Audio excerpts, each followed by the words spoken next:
We are recording. Make sure it's not eating too much of my CPU. CPU is looking clean. All right, let's do a quad five, and let's get to it. Now that we've got that out of our system, so quad five Yay. starting now. Welcome back to Masters of the Nerdiverse, where we always have such sights to show you. It's been a long time. We shouldn't have left you without a dope podcast to step to. Whew, it's been a while, hasn't it? I'm, of course, your uncanny X-Men for hire Mike G. And back with me, as always, is the Psylocke, I would say, to my revenge, Tootie Odin. We're back. We're back. Hold We did on. it.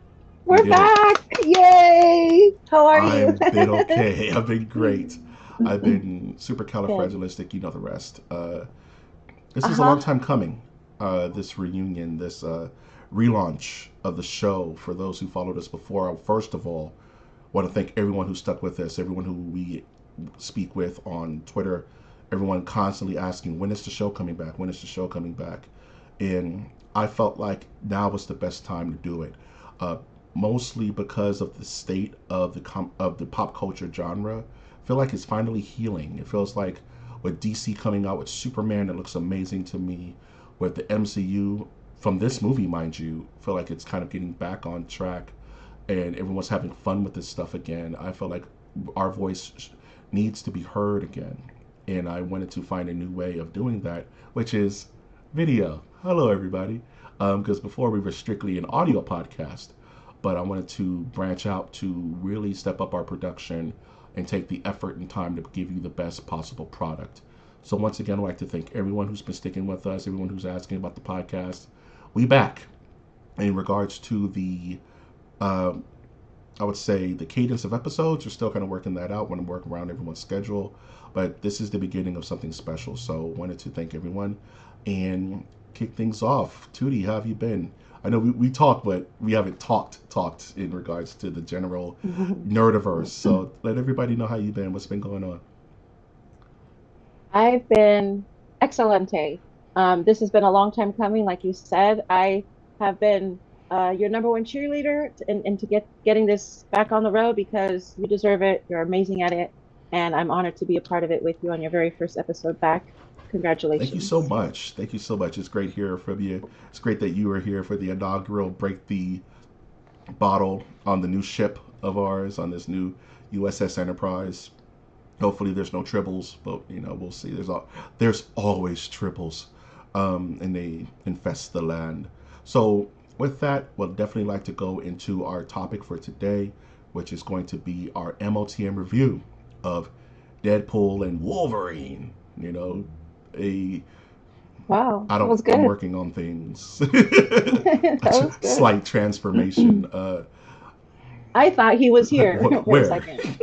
He just busted. He Oh, busts through my door and just does this. And next thing you know, well, that's Mike. He's that was that's the off the show, show, ladies and ladies and gentlemen. gentlemen. This movie is interesting, and we'll go into it once we get into our initial thoughts. But this felt like the right movie to bring us all back because I've been aching for X Men for so long, and X Men notoriously have been kind of put on the back burner by MCU because I'm understanding it took forever for them to actually come to a time where they can actually start promoting this stuff. Um, with the acquisition of Fox, you can imagine the paperwork that they had to process to get everything to a place where Kevin Feige can say the words X Men and be excited about it and be proud of it. So, according to him, this is the beginning of the mutant saga of the next phase of films, and that just makes me so excited and it makes me so happy to kind of get back to a place where I feel like I'm 10 years old again. I'm excited to do this. It woke up the Lovecraftian, you know, nerd inside my chest. It woke up the Cthulhu within my brain to be excited about this stuff again. So, what I would like to do is go ahead and start with some initial thoughts of the film. So, Tootie, what was your initial thoughts about the film in general, just overall? Okay, so overall, this film, um, there was hype around it from pretty much from the get-go. And I kind of followed around. I as far as Deadpool like trilogy, I guess you would say now. First one, not the biggest fan. Second one, loved a little better. This one, oh my God. So I was excited for it. As I mean, as on a nerd scale, I would say I'm about 30 to 40% nerd, while most of you guys are probably full nerd. So I was excited for it on a different level, I guess. Um, but again, like I'm not. It's not the norm for me to go into a film that's usually hyped up like this. In fact, that's the biggest turnoff for me in most Hmm. cases because it's usually trash. But this time I anticipated and it was well worth the anticipation for sure. Absolutely, I definitely like the anticipation factor because honestly, I haven't seen marketing for a film like this since like the Flintstones in the '90s. You know what I mean? Like where you just couldn't escape Deadpool versus Wolverine. Kind of felt like Mhm. one of Ryan Reynolds' talents is I think he calls it something uh, like spontaneous marketing, where he'll just latch on to the most recent news clip and just make marketing about it. So he's become a bit of a marketing genius in his time between film. So I can see Deadpool just being everywhere from uh, Jack in the Box commercials to just just he's just invading the earth, and I love it. And it's the type of backing you like to see from these movies, and it feels genuine, Mhm. and it feels like they really care and are proud of what they put out. That they're like, you guys are gonna love this. And my initial thoughts of it, just overall, was I wasn't excited to be honest with you because I've kind of got that MCU burnout, and I just was hoping that this was going to be the shot in the arm for the competition to start to build up again. And I think competition builds innovation, if that makes sense. With DC doing their things with James Gunn's Superman and how good that looks, I can't wait to get a trailer of that. It kind of makes Marvel sit up a little bit and say, okay, this really needs to work. We can't just limp across the finish line anymore because no one's running against us. So I love that this film really goes for it in regards to being the feel good movie of the summer. You know what I mean? So I was very mild, but once I got into the roller coaster, once I got up, sat down, I was so immersed in this film. It was so much fun. Um, from there, let's go into just really quick. I wanted to talk about the character backstories. These characters, Wade Wilson, Logan, James Howlett, however you want to call them, and our histories, not necessarily go into origin stories, but our histories with the character, with these particular characters. And Tootie, I'll let you go. I want you to go first. What are your pretty much your thoughts on Wolverine himself? Did you grow up with these characters on any level? Just overall, how do you feel about them? How did he resonate with you? Wolverine for sure. I mean, the X-Men, that that was my every morning with cereal. Watching them, before school. That was a given. It was probably one of the best cartoons ever created. Um, we did a top 20 cartoons, top 10 Yes. cartoons, and I'm sure it was on one of our Oh lists yeah. back then. Check that episode Yes. out, Yes. you guys. Plug. Do it. There Do it. you go, there you go. Deadpool, not so much though. I didn't really know much about him until so recently, till the movies actually came out. I remember seeing him in passing in comics. Didn't really make the connection because I think in comic books he's drawn a little bit differently than how the movie portrays him. Um, so yeah, I never really made the connection as to that was him, that was Deadpool. Never understood that his personality was the way it was. Little Peter Parker-ish, but on a much like harder, hardcore scale. Like he's just no filter, which is pretty cool. So yeah, the only familiarity I have with Deadpool is with the films. I embrace him as a character he is. I love it, and yeah, Wolverine for sure. Like that's one that I grew up with. I remember he was the intimidating one. He was the scary one. He was the all business one. And if you could get him to crack a joke or crack a smile, it was the highlight of the episode usually. So yeah, yeah. That's my personal history with both of them. And actually, the X-Men in general. That's they as far as this I guess the Marvel universe is concerned. The X-Men probably have my heart. for sure. Absolutely, and that actually coincides with a lot of kids in our generation in the '90s. The X-Men were the '90s, if people don't realize it. We have full generations of adults who only know the Avengers, right? And the Avengers have locked it down for the last 20, 30 years. But before then, it was the X-Men. X-Men ran the city. X-Men were at Pizza Hut. The X-Men were in your favorite video game. The X-Men, and that's kind of where I kind of segue into my history with Deadpool, because Deadpool was a character I wasn't very familiar with, to be honest with you. I knew of Deadpool through my association with my '90s Marvel Flair cards. For everybody who ever collected comic book cards, that's kind of how I knew the character. Outside of that one cameo he had in X-Men the animated series, where I believe Morph is fighting Wolverine, and he's trying to get under Wolverine's skin. So he's changing it to all these people from Wolverine's history, like Cable, Omega Red, and I think any changes to Deadpool. So Deadpool's always been a fun character because he has that break the fourth wall thing about him, which in the comics they say is just a form of hyper insanity. But in this case, and for this movie, it almost seems like a cosmic awareness. Like, like he's cosmically powered to be able to in tune with with the multiverse, pretty much. And it makes him a way more interesting character outside of, because that could be just, because it seemed like he had that before his mutation. If you remember the first movie, he was breaking the fourth wall before he became a mutant. So it's like this guy was special to begin with. And Wolverine, I mean, it's Wolverine. Wolverine is like one of the top 5 noticeable characters or well-known characters on Earth, because I think he resonated with the '90s at that perfect time where all the characters had to be kind of darker and more hardcore, like your Spawns, your Cable was big, funny enough, in the '90s.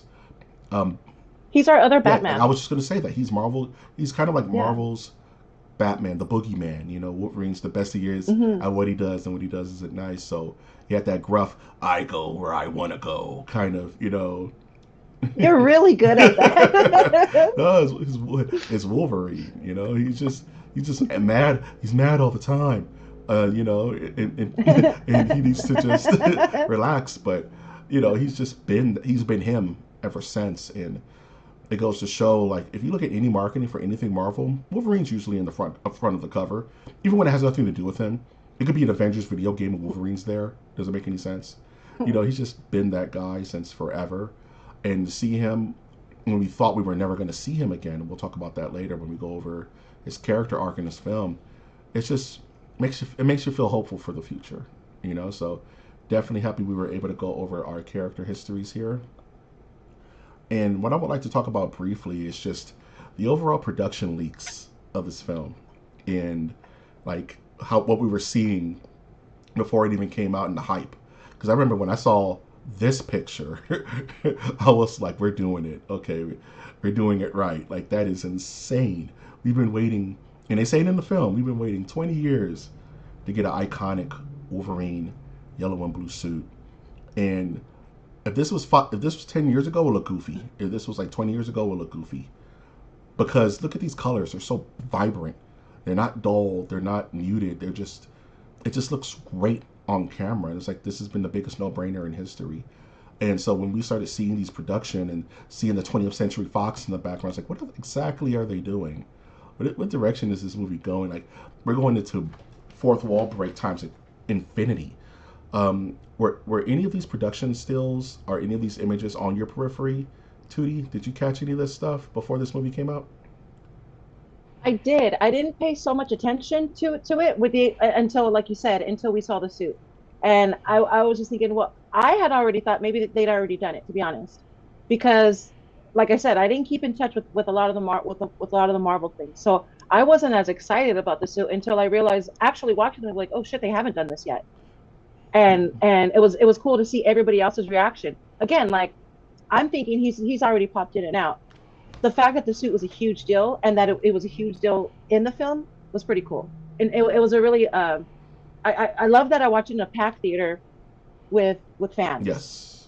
Because their reaction meant everything. It kind of like tied the room together, so to speak. Because like, oh shit, like, they've been waiting for this. Like, people have been waiting for this, and it made it 1,000 times cooler. Like, oh shit, this is Wolverine. This is happening. You know what the movie actually reminded me of a lot was Marvel vs. Capcom.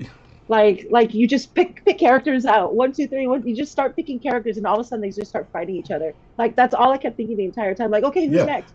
Like who are we picking next? I thought it was this movie is a awesome. fighting game roster, isn't Um, it? for sure, I'm saying. Um, so yeah, as much as I saw it because it's in my Instagram algorithm and has been for the last few months. But again, like I didn't see it as, oh shit, like we're excited for this. I was just excited for the movie itself because of the two characters, because this one's gonna be funny and this one's gonna be annoyed, and just seeing the memes that came out of it before the movie came out, even like just um it was fun. So I knew it was gonna be fun. Um, I did I love I kind of love now that I didn't make the soup connection until I actually saw the movie and was able to see everybody else's reaction. I thought that was a pretty cool Yeah, moment. it's funny. We had opposite experiences. I saw it on a sleepy Saturday morning, and it was me and like two other people who just kind of rolled out of bed and went to the movies, and that's kind of how I saw it. I did. I wanted to do the giant crowd, but you know what I mean. I'm a natural introvert, so that was kind of like going rubbing against my grain a little bit. I was like, I love people, but I don't want crying babies or anything wild or fights breaking out. I just want to watch the movie for what it is without any kind of in a white Yeah. room, so to speak. And I literally at the beginning of the movie where it opened with In Sync, and you know me, I literally start singing the song in the theater, unabashed to anyone. People were looking at me. I did not care. I sung the damn song, and I was like, "This is speaking to me. It's mine now." And seeing the leaks and really made me excited. I was just like, "Okay, they get it. They get what people been really been wanting." And it's is it fan service? Yes, but we kind of need fan service to help solidify these stories. It needs to be closer to the source material, right? I get you what your creative license, and there's room for that. But but for this man to be outside of the suit for 20 years and just ignoring that and going with and it's just been it's so refreshing that everyone's so excited about this. It is getting mostly positive reviews, I think, from for this film. So yeah, the production was very interesting, and just kind of like, and before I jump to that, oh, well, I could actually pick that up in our next couple of topics. So for this one, I have a question. Why is it that it seems now these leaks are being done on purpose, right? And they've done it. I've seen the leaks for the Joker 2 that's coming out. They've been putting those leaks out for like since last summer, really. Why is it that it seems to be specific comic book movies that tend to have these leaks happen? You don't really see this happening with any other type of it's film. interesting because anything with a storied history leaks really impact, right? Because you have an expectation of what to see, and everyone's like, "Is this going to happen? Is that going to happen?" And depending on the history of the film, like something like Long Legs is a brand new IP, no one knows what it is, so that can leak all day, nobody cares. But if they were to leak some of the stuff we're going to get into spoilers, people would have lost their minds, and it's super important to keep that. I think it's really just maintaining the spirit of cinema and going to the movies and sitting with people and being excited together. You know what I mean? I think that's what it is. People say See? cinema and they say it like in this this kind of sarcastic way, but I think what cinema really is the experience of going to a movie and with popcorn and the lights dim, and we don't know what's going to Yep. happen. And when cool things happen, we all react together. We cringe together. We laugh together, and I think that's really what it really heals a fan base. It heals an audience, you know, that we can experience together. So it's important to keep these things close to the chest, especially when it's things that are nostalgic or things that have history. You know what I mean? So it's like Oppenheimer. I wonder how that's going to end. You know, we all know how it's going to end, but we don't know in what context they're going to present it. So I think comic book movies are guilty of that. I think sequels are guilty of that. You know what I mean? Like, can you imagine one famous spoiler that went out was that for Terminator 2, uh, it was supposed to be pop to understand which Terminator was evil and which wasn't. You weren't supposed to know based upon the movie. And that got spoiled and really pissed off James Cameron. And he wanted to keep it ambiguous if Arnold was the evil Terminator or if the T-1000 was the evil one. And there's even a section in that movie where you don't know until Arnold says get down. and then okay, he's the good one. But that was spoiled, and that was supposed to be the pop of the movie. Where, in other cases, if no one cared what the Terminator was, it wouldn't have mattered. You know what I mean? It was just we've been watching the film, so I think that's what it is. I think it's really just cultivating that theater experience to get people back into the theaters, to get people wanting to experience stuff together and be able to just to like, gush about it after dinner. Or, did you see that? Or I can't believe this happened. So I think that's what it is. I think that's really what it is. I think that makes complete sense. And again, like it tends to be drawn into stories that people have already invested in. You want to know what's next. You want to know what's going to happen next. And you know what? It's a formula that works because it's made over $1 billion, I think, easily already. And it's been out, what, 2 weeks Yeah. maybe. So I mean, it's worked. I've seen drones and drones of people going to the movie theater specifically for that movie when we were leaving the movie theater. You know what I mean? So it works. I love going to the theater because it's usually empty now. Nobody goes. Everybody's watching TV on Prime and et cetera, et cetera. They don't really have to Mm-hmm. go. But like you said, this is the reason gets people to do it collectively, to enjoy popcorn collectively, to gasp at the same time, to laugh at the same time. And again, like I said, when they actually showed the suit, how everybody was like super hyped about that, like that was cool to see. It was cool to experience. So it's an interesting, well calculated marketing formula, and it works. I like It's it. fu- I was and just before we get curious. into Hugh Jackman, it's funny because they'll even put out fake spoilers, like they did with Infinity War, where they'll put out a trailer with scenes that never happened, just to throw people off the scent Hmm. of what's going to happen, because the internet's the internet, and you can crack this stuff like an egg nowadays. Where back in the '90s, we had no idea. Back in the 2000s, we had really no idea unless there was like a production shot or something like that. But yeah, maintaining that movie magic is I think the only reason why they do that. So Hmm. yeah, so I wanted to take a second to give props and make this segment just really a return of him, a return of the Wolverine of Hugh Jackman, 20 plus years in a role. You don't see it often, where an actor will dedicate this amount of time of his life to a specific character, and it's special because we were told by him, "I'm getting old, man. Like I can't be in this jacked form for all my life. I'm done." Logan was the perfect send off. That was it. We all thought this form of Wolverine was gone, and based upon Ryan Reynolds' excitement for Deadpool, it brought him back, and that rarely ever happens. Once someone's done, they're kind of done. You know what I mean? And no amount of money usually sways that decision. But then again, a lot of people don't retire. That's not the other character I can think who did something like this was like Michael Keaton with Batman, where he was gone for so long, and then the Flash came out. Unfortunately, that wasn't a good movie, but he came back. He was like, let's get back in the saddle again, and we'll talk about some other characters who come back. But what are your thoughts on his portrayal in this film? What are your thoughts on him in this film? Let's keep it in the room of Deadpool versus Wolverine. Uh, how do you think Hugh did in this movie?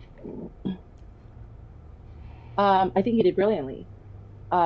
He played into the character he was supposed to be. His character arc was um, an interesting one. He was Logan and he wasn't. I love the beginning of the film, the way they comedically brought him back.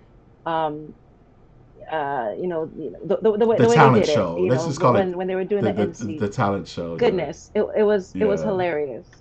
Um, and fitting, really, because like that's kind of like the beginning of the shit bag of it. Hmm. Which is pretty cool. Kind of its own foreshadowing of what's to come within the next 45 minutes or so in the film. Um, as far as like his acting is concerned, again, he did great. I don't know if they did their own stunts and their own fighting and stuff. If they did, oh my gosh. Um, there's a reason. I'm sure there's a reason why he wanted to retire is because that looked Can you exhausting. imagine? I'm sure a lot of it is CGI, but to like there's a fighting scene where he very briefly ends up on all fours, which is the coolest Yeah, thing I've ever seen, yeah, that's out of like ever, control. which is That just scene. amazing. Um so yeah, that's great. His acting is great. There's a specific scene where he has a heart to heart with another character in the film, in a dreamlike sequence, and and you feel for the guy, and it's you really do, you feel for the guy. This movie goes from watching him be extremely pissed off and saying the F word every other word at Deadpool, to extremely annoyed, to having a good time, sort of doing these one-liner jokes, to that, to just like this. He's all over the place. And Hugh Jackman did an amazing job at every single one of those. Like, I mean, he was Inside Out the movie, but all by himself. Pretty much. Oh my He god. was in a glass case of emotion the entire time. Yeah, it was he did a brilliant job. Absolutely. I love that you touched on his uh, race of emotions and they really let Hugh act. You know, a lot of times they don't let these Right. guys act. You know what I mean? They just grunt, I'm Wolverine, claws, scratch, scratch, you know? But no, he There was a you go. complicated character with foibles and regret and, you know, long history of being just this gruff man out of time kind of ancient being who's seen too much gnarly stuff, you know what I mean, and carries it with him and can't die, you know, quote unquote. And to open the film, like you said, with the NSYNC, like we're gonna upset Logan fans anyway, so let's really upset them and just desecrate the grave of Logan. It's just beautiful. It's like it's so smart. If Yeah, you're gonna do it, it's just put pretty your whole funny. ankle in it. Just really Hmm. go for it. And it looks like Hugh Jackman had a lot of fun in this role, like good fun. And like you said, there's a scene where he has a heart to heart with Deadpool, kind of a heart to heart. He gets pissed at him, but that's been memed. People are clipping that because they're like, "Damn, he's acting his ass off in that scene." And even for my small group, when that scene was happening, you could hear crickets. We were all just like, "Geez, Louise." We were all scared for Deadpool. You know what I mean? It's like a character who can't die. We were scared for him because Wolverine was going off. Um, Oh, are you talking about when they were in the yes, when they were car? in the van, that was a Yeah, he tight he moment, he he ate him up. and our whole theater was Yeah, just quiet, and I was just like, Jesus, like man. And you forget that that wasn't dialogue beautiful was insane.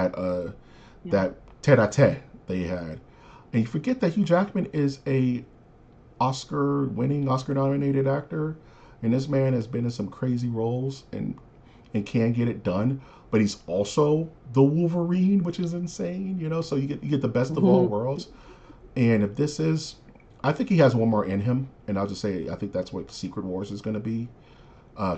Avengers Secret Wars. I think they're going to bring him back for one more hurrah because he can't dedicate. There's a joke in the movie where it's like, yeah, he's with Disney now.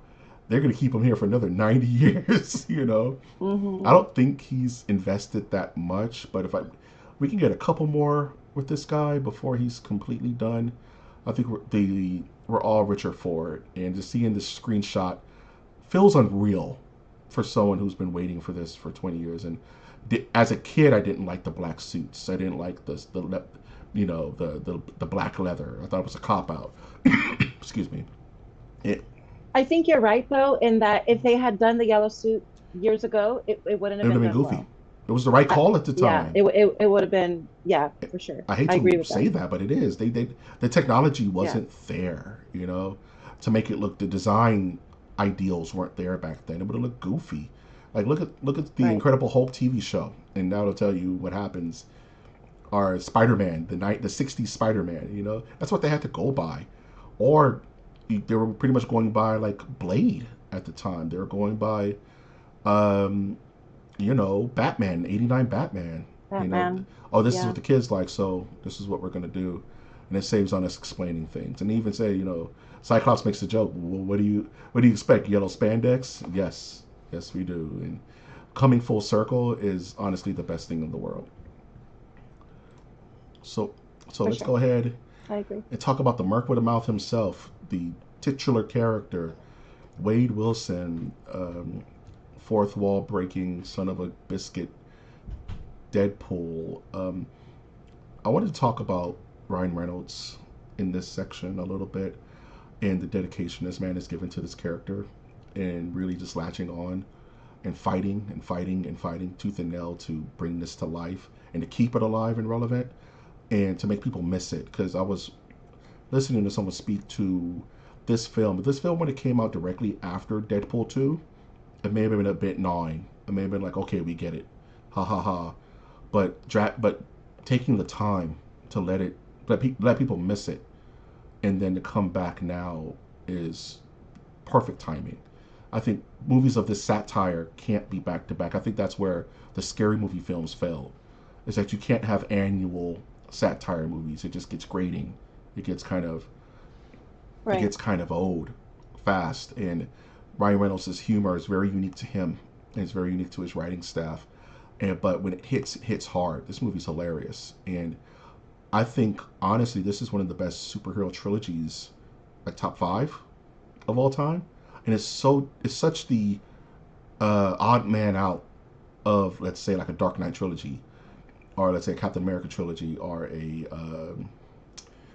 any other, like, beautifully shot, well acted. You have this goofy guy hanging out like, hey guys, I'm find the flaws in my trilogy. You know what I mean? The work we've put in. So I applaud Ryan Reynolds in his dedication to this character, because no one else was going to do it.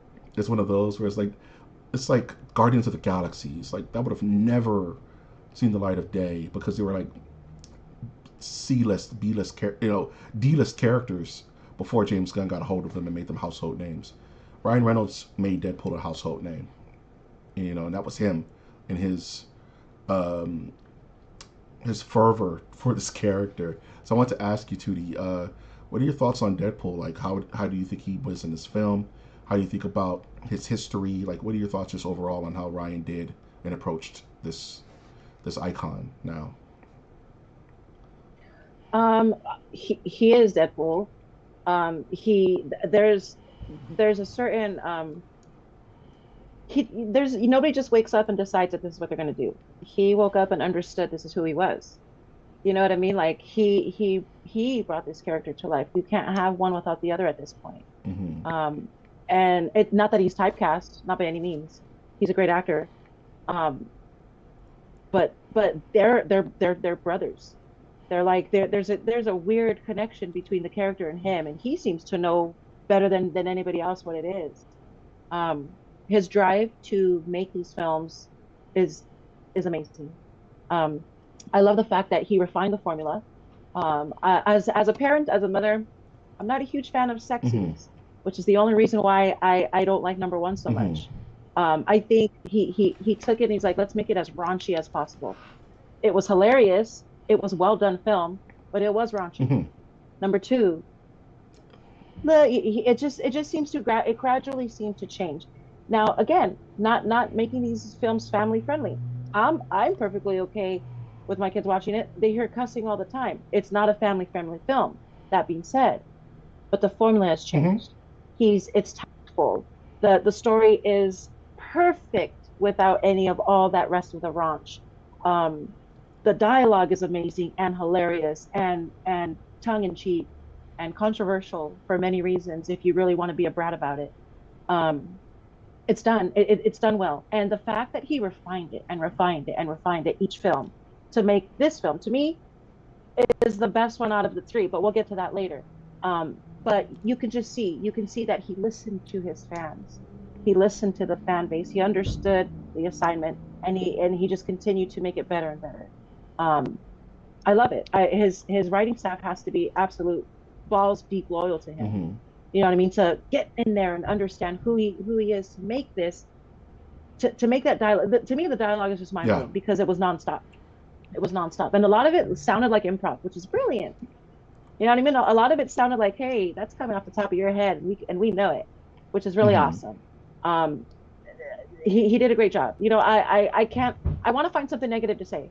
I really do. I really can't find much, but I because I'm trying to keep balance and not try to I suck get it. balls, too hard. But no, I can't.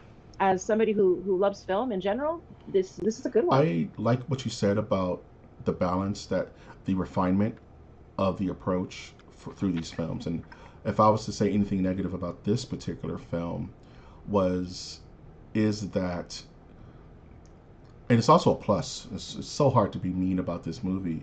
Is that you had to kind of know what was up. You can't go into this fresh. You know what I mean? Because there's so much stuff happening where if you don't know who this character is, if you know who that character is, you're kind of just like, you can get lost in the plot if you haven't been drinking the sauce, if that makes sense. You know what I mean? But the first movie felt like such a raw nerve. Like, I got it, I got it, I got it. I'm gonna throw everything in the kitchen sink at it because I'm never gonna be able to make this again. So there goes the raunchiness. There goes the gratuitous violence. There goes everything that he thought Deadpool was, right? And part of himself, because Ryan has been in raunchy films. He comes from that American Pie type of comedy. You know what I mean? But as the films grew and he got older, and you can. I love that you said that. You can see the maturity evolve from one to two, and from two to three. And a lot of people may say that it's Disney hand holding, but they said in the movie the only thing that was off limits was cocaine. They could not build a snowman. He wanted to, but he couldn't. So you know what I mean. So he has found like this perfect sweet spot of action, of exposition, of heartwarming, of raunchiness, of bloodiness, and it all just kind of makes this good time. This movie is just a good time. You know what I mean? It's not Apocalypse Now. It's not Requiem for a Dream. It doesn't need to be that. It's just I want to see it again. Like I'm thinking about, I want to go see it again like sometime this weekend, just because it's cool, fun comic book insanity. And I think at the end of the day, these don't come that often with people who are really passionate about their character and really passionate about them. And just to close things off, you said it. Ryan Reynolds is Deadpool as much as RDJ is Iron Man. Well, I guess he's Doctor Doom now, but that's a whole nother podcast. Ryan Reynolds is Iron Man. You know what I mean? Christopher Reeve was Superman, and it's like it's hard to differentiate the two because it's hard to it's hard to accept that we're going to live in a world where someone else is going to be under that mask, and we're going to have to deal with it. And it's kind of like the same thing with Wolverine, because trust and believe we're getting a new Right. Wolverine at some point. Yeah, there's gonna be reboots for And that sure. guy Yeah. has super big shoes to fill. But we'll go through that too because that's in cameos. But it's interesting that we're just so tied. These actors have grown so tied to these characters, and it's not typecasting. It's just you can tell that they're in their DNA now, and they're in our Right. DNA because it's like I'm gonna have a hard time accepting the new Wolverine unless they just really do it right. And I think it's in good hands, but my nostalgia, my 90s heart beats for my 2000 heart beats for Ryan and the work he's put in. So much kudos to him. So Sure. this is the part where we go into spoilers. We're gonna just wanted to give enough air to the episode where we get to talk Finally. about the general feel of the movie and how it made me feel. No, we're spoiling everything at this point. So if you want, normally Thank I you, would never God. tell you to not watch my podcast. Watch this thing. I don't care if it spoils you. No, I'm just kidding. This is the spoiler checkpoint. So if you haven't seen the film yet, please go see this movie. It's a ton of fun. I wouldn't bring the whole family to it, but then again, you can depending on your family dynamic. Have a good time. That's all I'm saying. Just have a good time. But now we're going into spoilers. So you've been warned. So first, I would like to start things slow because I could just start screaming names and just ruin the whole thing. But that's not what we're here to do.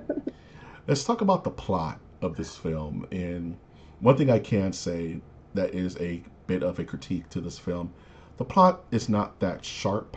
It doesn't need to be, but it's not. It's Wade Wilson gets uses the at the end of the second film. Wade Wilson goes back in time and pretty much fixes his timeline. He saves his love. He goes back and kills that whack X Men Orange's Wolverine, all the comedic stuff. But at the end of the day, he's he's at a point in his life where he needs meaning.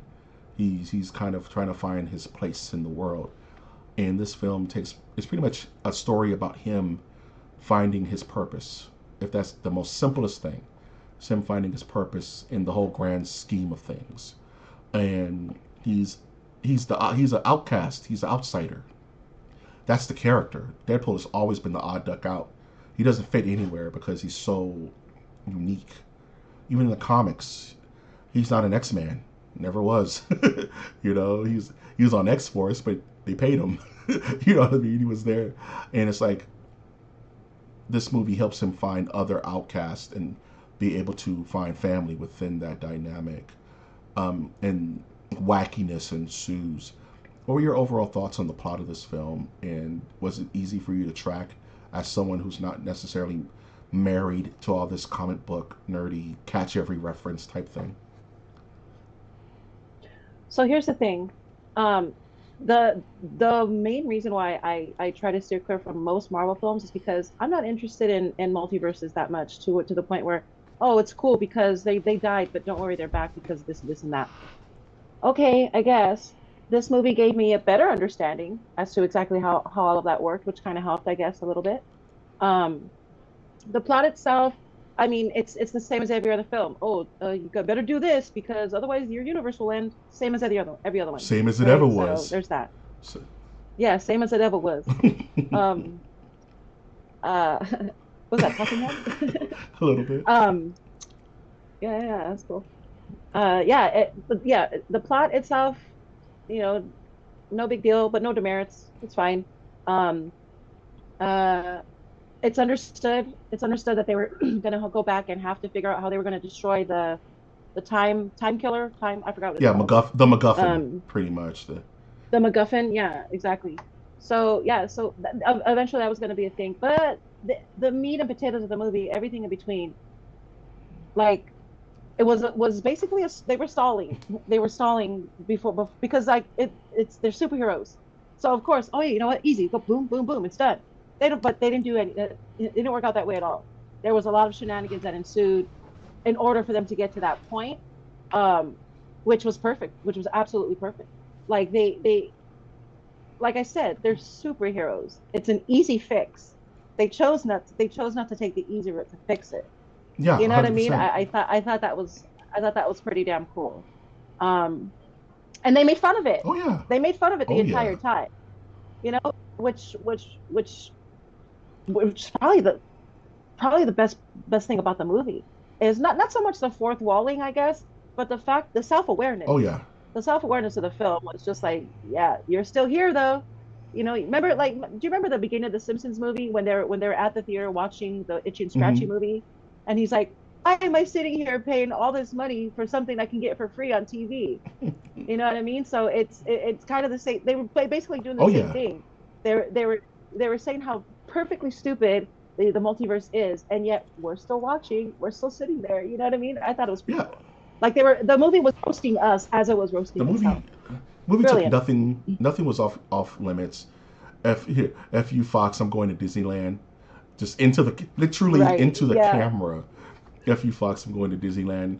Smash cuts. Uh, one thing, and I will also say, if you didn't know what the TVA was, did you have any problem tracking? Did you watch any of the Loki series? Loki season one, Loki season two? I did not. I did not. But do you remember when Deadpool actually mentioned it in the beginning of the movie? He said, "Oh yeah, Loki, season two, episode one, or Yeah, whatever he you're said." I'm so like, and "Oh, so. so no, I didn't." you know. It's so funny. So I didn't necessarily know what it was, but I understood that it was from some. It's just funny. It was just it's so good because like it gave fans like myself a chance to really understand what's going on in our own way, like to understand, oh okay, well, that's what that's from. Like I said, like when he ripped open his shirt and then you saw the yellow suit, like, oh shit, oh that's cool. Like it was just so much that built up on top of itself that was feel good for people, like I said, like myself, who's not necessarily involved. And again, I can't even I don't even know how involved all the other diehard fans really are. If they're involved because they're pretending like these other films are good because they have to convince themselves as such, or if they're really on the same page of, yeah, we're tired of it too. You know what I mean? So let's see what's up with this. I mean, like you. Well, I guess you. I guess I'm talking about you. Yeah, it's Um, funny because I sometimes I have to feel like contractually obligated to keep track of all this stuff as almost like a watcher, like Uatu. Like I have to see all, and I don't watch everything. It's just it's hard to, and trying to see it from someone on the outside looking in. This film once again needs to be congratulated because it touches on things that took 25 hours to fill in actually watching it. Oh, you're from Loki season XYZ. It does two things.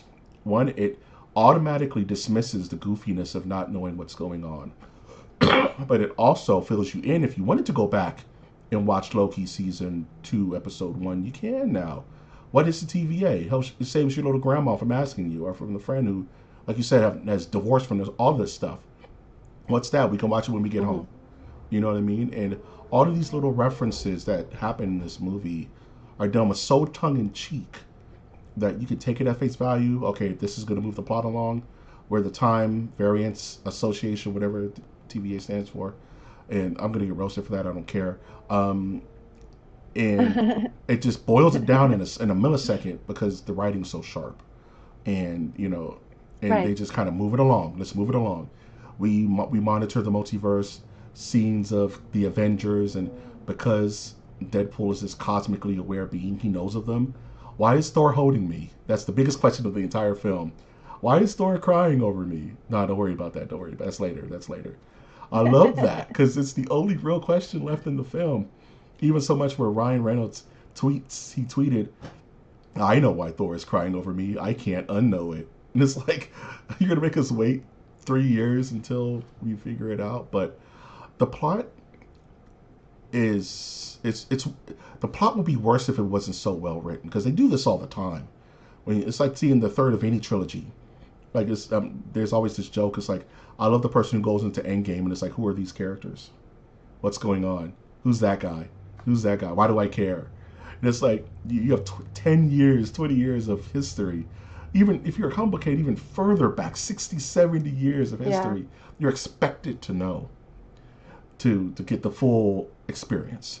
And this film kind of boils that down and makes fun of it and teases us and teases its company, teases itself to where it makes it not a big deal.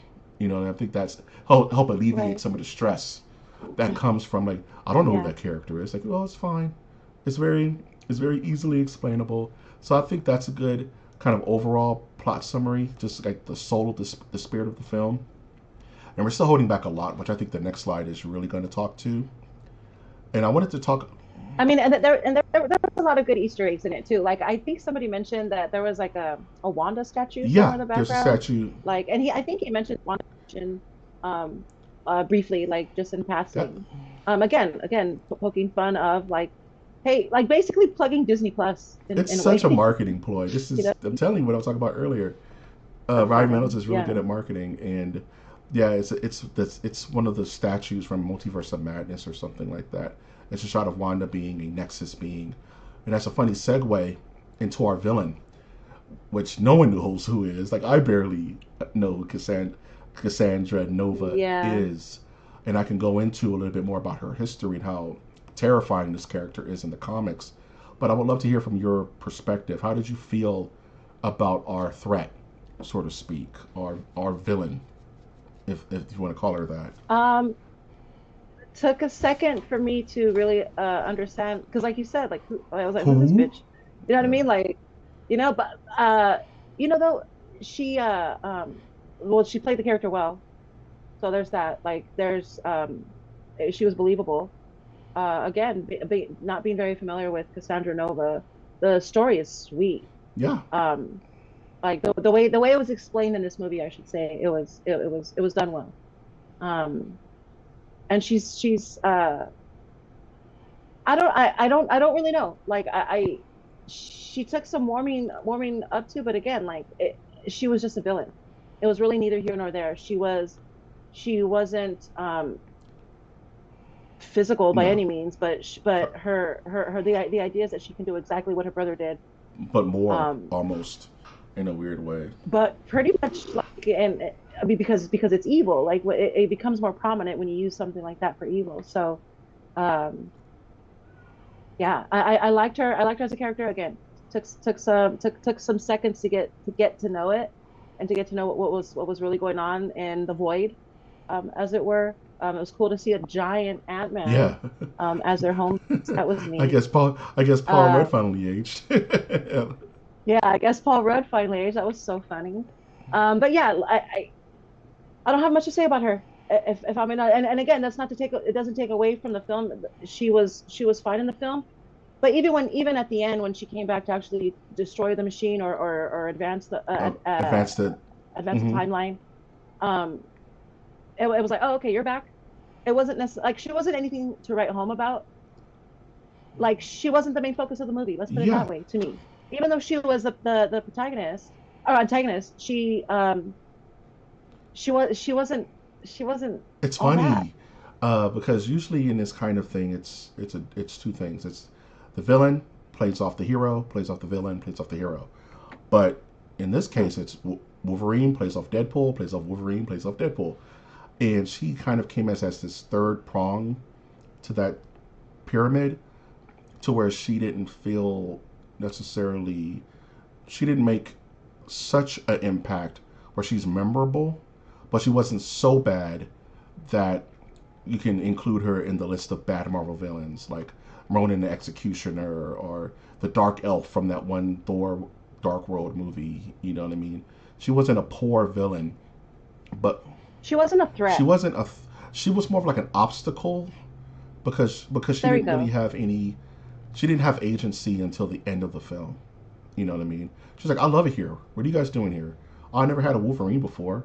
This is the void where this is our toy chest of misfit toys, pretty much. It's the back. It's they're all backyardigans. You know what I mean? We're all in the backyard, and none of us fit here. But I'm the queen of the non-fitters, so you have to do what I say. And it's kind of like, okay, she's a means to an end. You know what I mean? And Cassandra Nova was created by Grant Morrison, who's one of the more insane comic book writers of all time.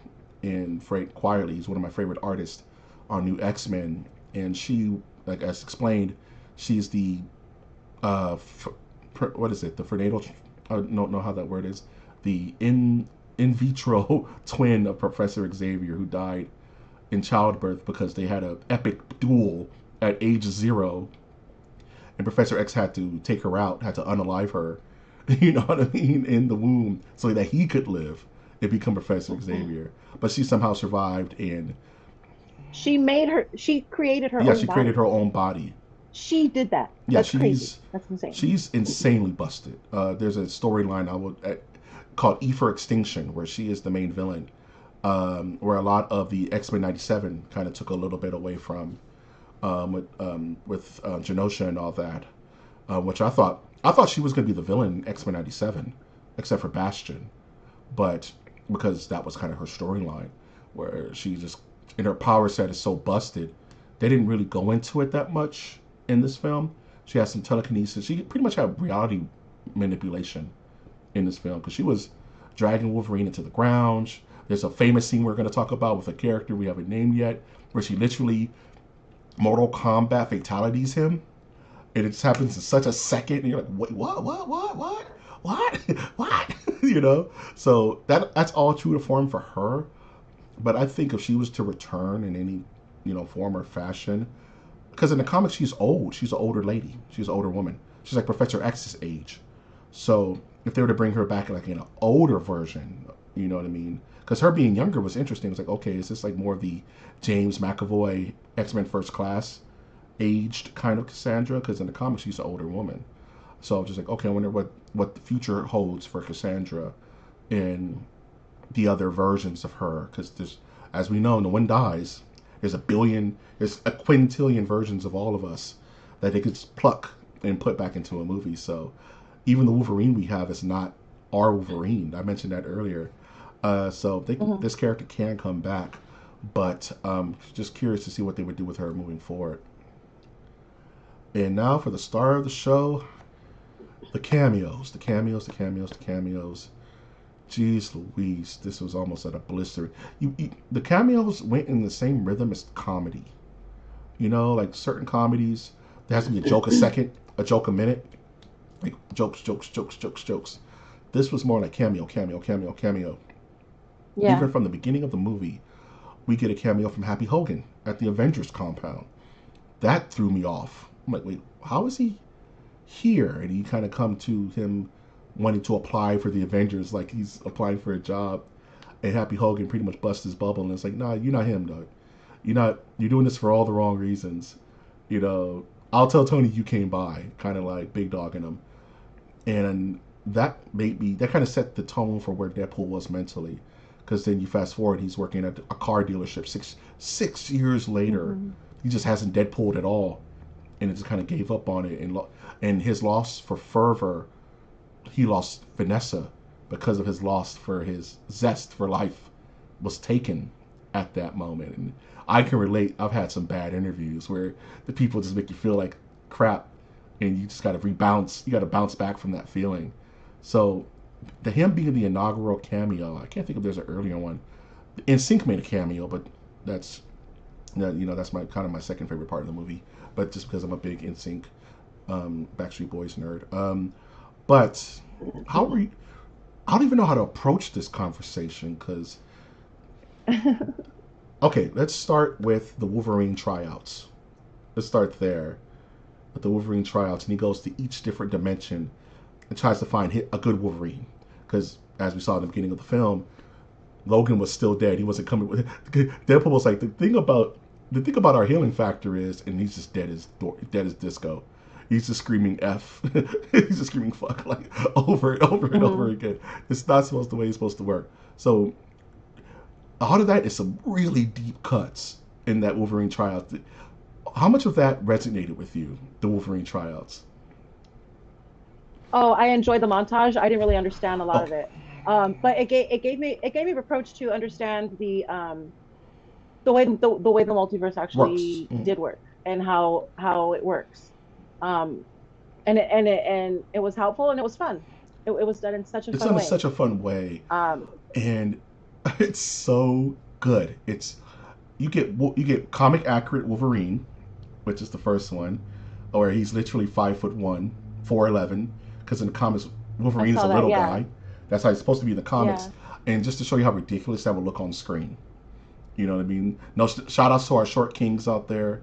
You guys are killing it. Keep up the good work. But in this context, they just want to show like you guys have been screaming about this for 20 years. Stop. Here's your here's your comic accurate Wolverine.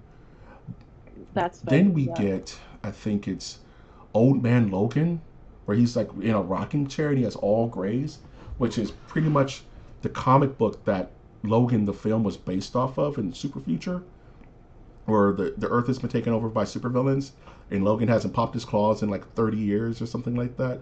Deep cut, mind you. Like you have to know the comics to know that. Then, which is the weirdest one, is Wolverine on the X cross, and with a bloody background. And if you don't know what that is, it's so jarring because like, what is this situation about? Yeah, but that's a comic book cover Yeah, though. If I remember, it's an iconic because cover. I feel like it looked Yeah, it's familiar. Yeah, I would imagine I've seen it yeah. then. It looked familiar, but I was like, oh, I was still taken aback a If you little bit don't by know, it like that's for sure. so. A lot of people are upset because of the religious connotations to it. But it's one of those things. If you don't know, you're just ignorant to it. And ignorance is not ignorance is not a negative. You just don't know. You know what I mean? So Right. don't Yeah. it's fine.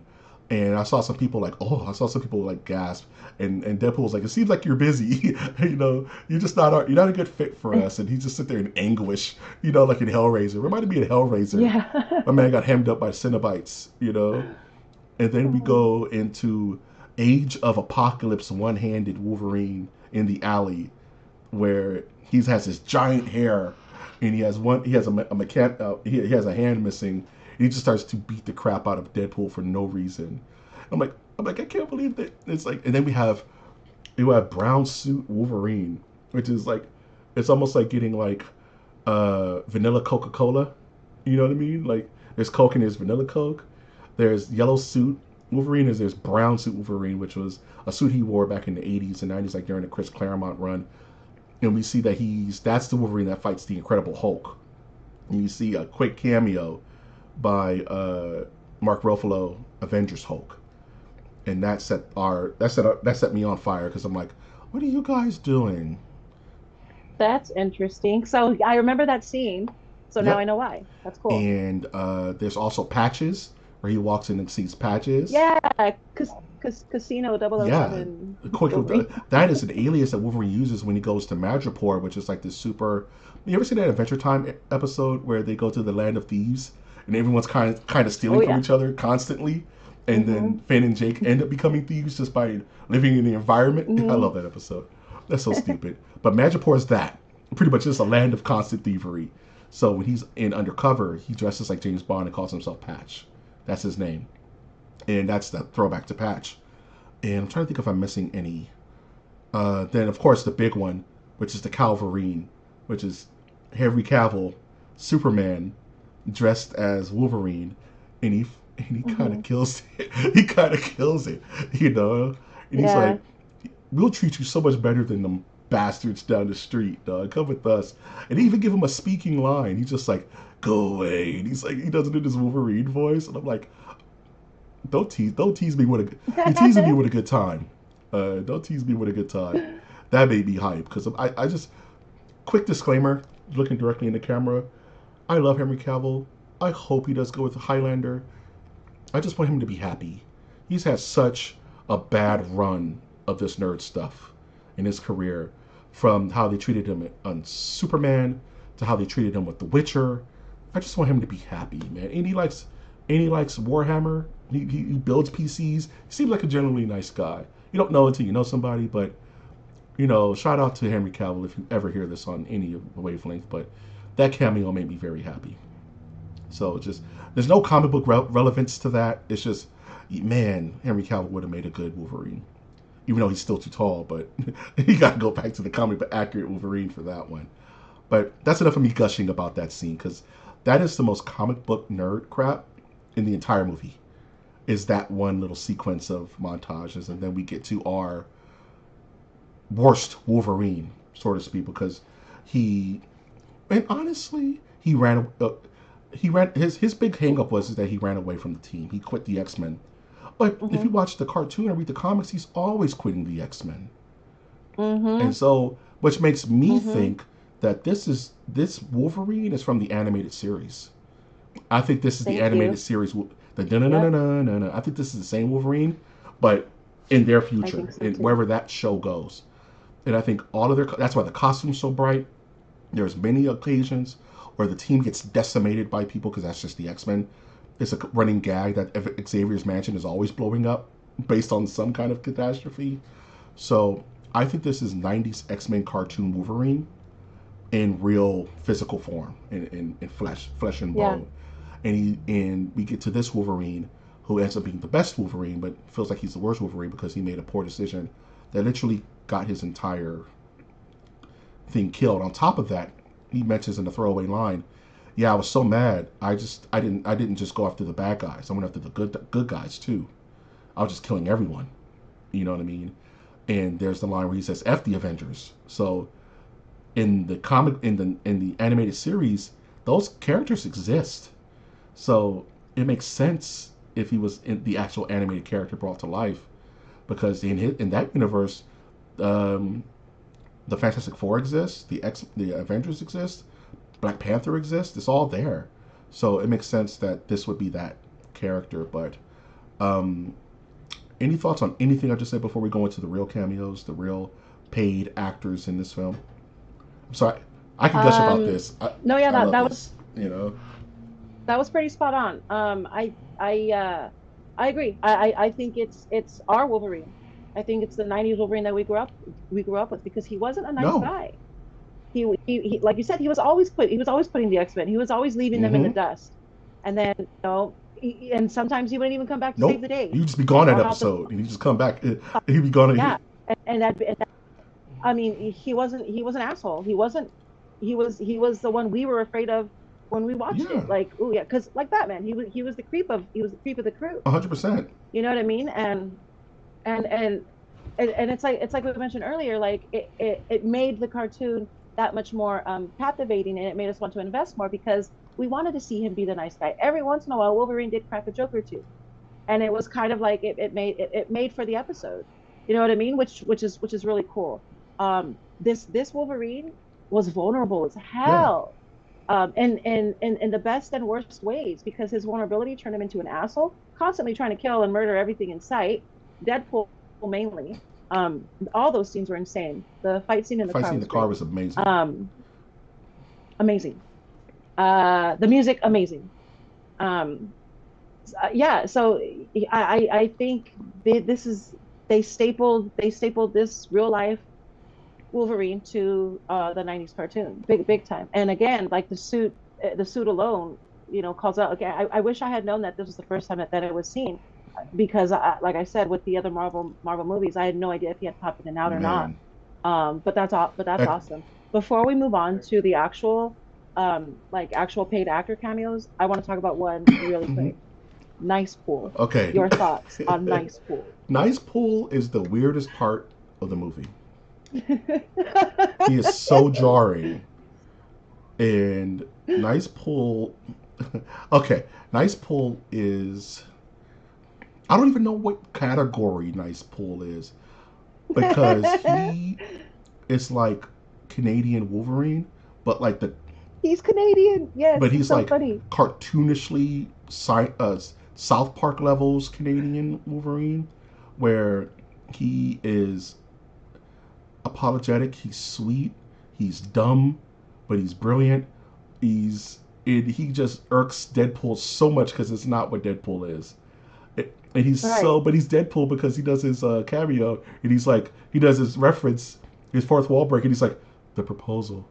And that's all he Oh had. yeah, That's the all he had, proposal. dog. Our theater died at that moment.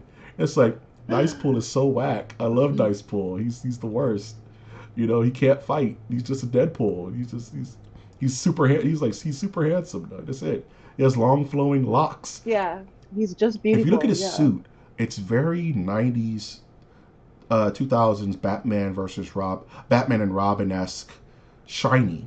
The suit is shiny, and it's very like almost like before Blade, almost the way comic book suits used to look when we were little kids, like when they would do the Fantastic Four movie or the Captain America movie, where it was just like slock.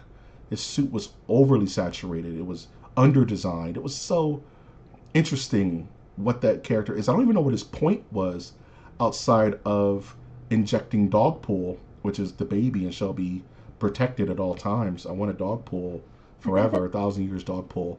But what are your thoughts on Nice Pool? Because I didn't know what to do with that character, and especially had the way he ended up going out. It's like healing factor. I started dying. I was like, this guy is the worst. You know what it reminds me of? It reminds me, before you go up, sorry, Spider-Man, the animated series, where Spider-Man was doing the multiverse. He found a bunch of different Spider-Men at the very end, and there was one Spider-Man who was just a guy in a Spider-Man suit from the real world who was like in cosplay, whose name happened to be Peter Parker. He was like, "Yeah, I have no powers. I just love Spider-Man," and he went along with their group of like different Spider-Man from different multiverses. He reminds me of that. Like this is a very Canadian, like loves Deadpool, but happens to be Wade Wilson in some weird universe. He doesn't have any of the powers. He has those gold plated guns, which he never fires once. He just seems like a fan, if that makes any sense. But what are your thoughts on? Thank you for calling that out. Nightpool is out of control, dude. Yeah, I loved him. I think he fit in that moment to give Deadpool sort of a taste of his own Mm-hmm. medicine in a sense, because him and Wolverine were at odds because he wouldn't shut the hell up, in that scenario, in that world. Wolverine's up to his nuts with him, like He's he's just over him. over him. And here comes this polar opposite. Here comes this fella that you instantly don't like because you're not used to it. First of all, he's very off-putting, like you said. and then little by little, once the dog comes in, all everything changes. Nice Pool takes a back seat to the puppy for sure. But there's still that underlying annoyance the entire time. You're annoyed just as much as Deadpool is annoyed. Deadpool just wants to get rid of him. You know what I mean? Immediately, he just He's wants like, to get rid of him. he It's so plots to funny. kill him Um, immediately, dog. He's like, it's it's so hilarious. stupid. I love Uh, it. the way he uses him at the end, I'm sure he meant to. I'm sure he was of the understanding that he was gonna respawn, regenerate, whatever. Um, when he was using him as basically a Yeah. human shield, at the end of the film. But it was just funny because he was like, "No, you'll be okay." Like the entire time, he's giving him a pep talk, and he's right here, like his eyes are Yeah, engaged there. in Deadpool's eyes. He's right there with you, buddy. I'm right there with you, and it's just so funny. Like nobody's that nice. Come on now, but it's just the exact extreme. It's the perfect It's the extreme. opposite. It was the perfect extreme. I loved I seeing think it. what made it so funny is that it bothered Deadpool. You know what I mean? Like Hmm. Deadpool can Right. kind of roll with the punches with anybody, but Nice Pool really got under his skin. You know, Yeah, for and you can sure. see it through the mask. It's like, I just hate you, dude. Why are you here? Like, oh yeah, there's a ton of Deadpools down the street, but they're crazy. You don't want to. You're lucky you ran into me. You know what I mean? Yeah, Because the other Deadpools are out of yeah. control, but Nice Pool. Oh, that's such a weird character. I love it. I love that. As I such, it know. doesn't tie Yeah, into I anything. loved It's just airdrop irritant. it. Just airdrop an irritant to Wade, and he was already like, yeah, I'm gonna be your new papa, dog pool. He's like, no, this is my dog, and he's like, we'll deal with you later, dude. Like I got plans for you. They gave him his Odyssey, his Honda. He's like, I will be caught dead in a Yeah. Honda Odyssey, dog. Like, Shout out shout Honda out Odyssey Honda Odysseys owner. I'm an owner. owner, so So Deadpool car looks similar to that one. and Wolverine find out there's some outsider resistance that are hanging out in the land of misfit toys, or the Void, after they escape the clutches of Cassandra Nova. But I want to take a step back because the very first big cameo we get is of Chris Evans of Captain America fame. It is Captain America. We all agree upon that. But they threw us for a loop because we all thought we were getting Cap in this movie, and it turns out that we were getting Johnny Storm from the Tim Story 2000's Fantastic Four film. Did your theater pop at that moment? Yes, absolutely. Big time. Yeah, I was just Yeah. I kind of had an inkling that that's what they were going for. I was like, nah, they're just gonna have some weird Cap that's gonna get broke off or something. No, it was Johnny Storm, flame on, in an FF suit, mind you, Hmm. fighting against Sabretooth and Toad in Pyro. And I'm just like, this is out of control. Yeah, that was This is so out of cool. control. And Chris Evans didn't have to go as hard as he did. You know what I mean? He's having, because even he was having fun in that. Everyone seemed to have fun in this film. I think that's what gives it a lot of its charm. And no one was stiff, or he Yeah. didn't have two or three things to say. How did you feel about that cameo from Chris Evans? I liked it. I enjoyed it. I wasn't expecting it. I remember thanking God that I saw the Final Four and actually enjoyed it. Gosh, I don't know how many years ago. So that was pretty cool.